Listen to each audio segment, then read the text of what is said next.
Assalamualaikum warahmatullahi wabarakatuh. Alhamdulillahirrabbilalamin.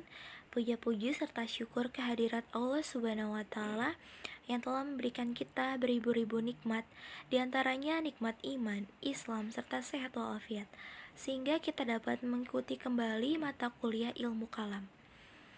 Salawat serta salam semoga selalu tercurahkan kepada junjungan kita, panutan kita, Nabi Muhammad SAW, serta para keluarganya dan para sahabatnya. Kepada yang terhormat Pak Asep Rahmatullah, SPD MPD, dan para teman-temanku yang saya cintai dan saya sayangi. Perkenalkan, saya Monika Fian Nurmi Rahmawati dari kelompok 12 akan menjelaskan materi tentang biografi dan pemikiran karya intelektual Kiai Haji Ahmad Dahlan.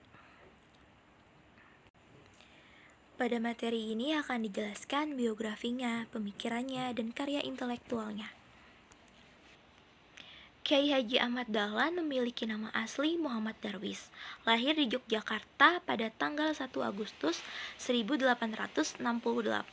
Ahmad Dahlan adalah anak keempat dari 7 bersaudara yang ada di keluarga Kiai Haji Abu Bakar. Ayahnya adalah seorang tokoh agama terkemuka, khotib di Masjid Besar Kesultanan Yogyakarta di era Hindia Belanda.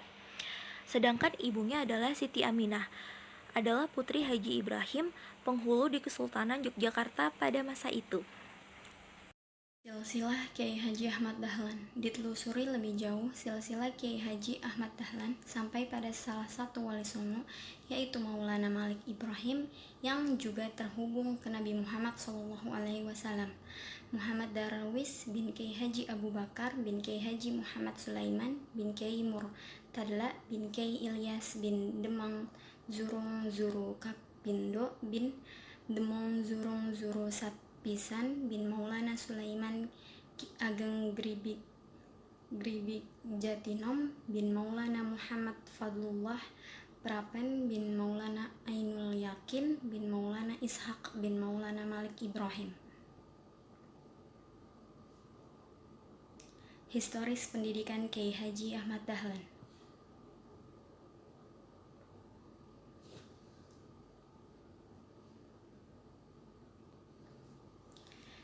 Dahlan mengenyam pendidikan di pesantren. Pada usia 15 tahun, ia berangkat haji dan menetap di kota Mekah selama 5 tahun.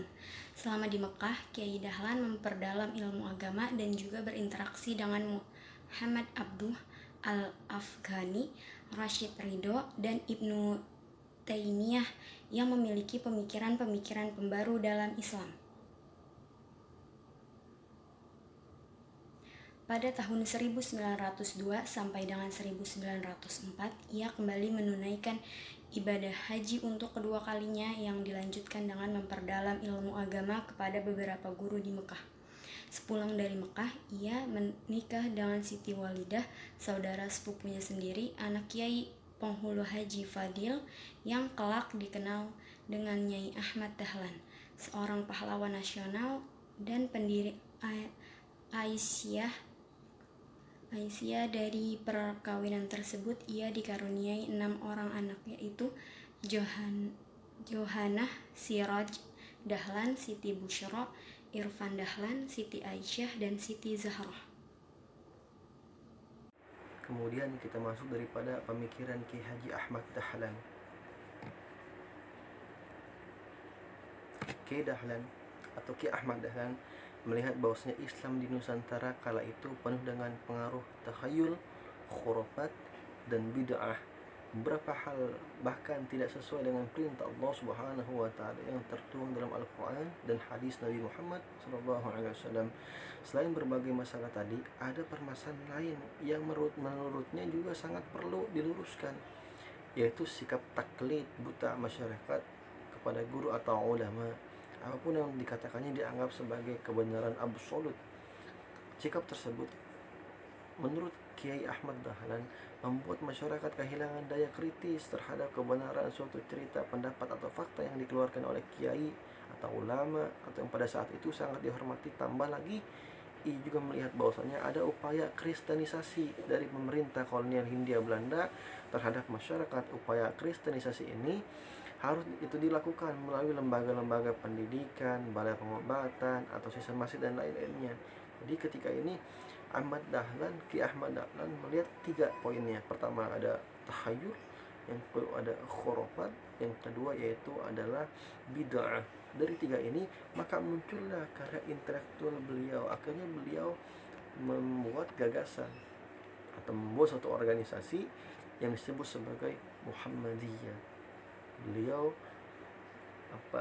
membuat Muhammadiyah, kemudian lahirlah Muhammadiyah ini atas gagasan pemikiran Kiai Haji Ahmad Dahlan pada Zulhijjah atau 8 Zulhijjah tahun 1330 Hijriah, atau tepat Masehinya itu 18 November 1912 Masehi, merupakan momentum yang penting lahirnya itu organisasi Muhammadiyah. Itulah kelahiran sebuah gerakan Islam modernis terbesar di Indonesia yang melakukan perintis atau pelaporan pemurnian sekaligus pembaruan Islam di negeri berpenduduk terbesar di Indonesia ini. Di Muslim Indonesia terbesar itu ada di Indonesia. Kemudian sebuah gerakan yang didirikan oleh seorang kiai alim, cerdas dan berjiwa pembaru, yakni Kiai Haji Ahmad Dahlan atau Muhammad Darwis dari kota Santri Kauman Yogyakarta. Pusatnya itu Yogyakarta, yaitu tempat lahir Kiai Haji Ahmad Dahlan. Kata Muhammadiyah secara bahasa berartikan pengikut Nabi Muhammad SAW. Penggunaan kata Muhammadiyah dimaksud untuk menisbatkan hubungan antara ajaran dan jejak perjuangan Nabi Muhammad SAW. Nah, inilah faktor-faktor yang mendorong lahirnya sebuah organisasi Muhammadiyah yang didirikan oleh Kiai Haji Ahmad Dahlan. Ada faktor takhayul pertama, yang kedua ada bid'ah, yang kedua ada khurafat. Dari 3 faktor ini maka muncullah sebuah gagasan yaitu Muhammadiyah yang didirikan oleh Kiai Haji Ahmad Dahlan. Lanjut. Mungkin ini saja yang bisa kami sampaikan. Intinya daripada hal ini, ambil sisi positifnya dan hilangkan sisi negatifnya. Jikalau Anda senang, maka ambil positifnya. Jikalau menurut Anda itu negatif, maka jangan ambil. Tidak usah beribut dalam masalah cabang-cabang atau furu. Marilah kita sama-sama saling melangkur bersama Islam di Indonesia. Wallahu muwaffiq ila aqwamit thoriq. Syukran jazilan ala kulli ismam. Assalamualaikum warahmatullahi wabarakatuh.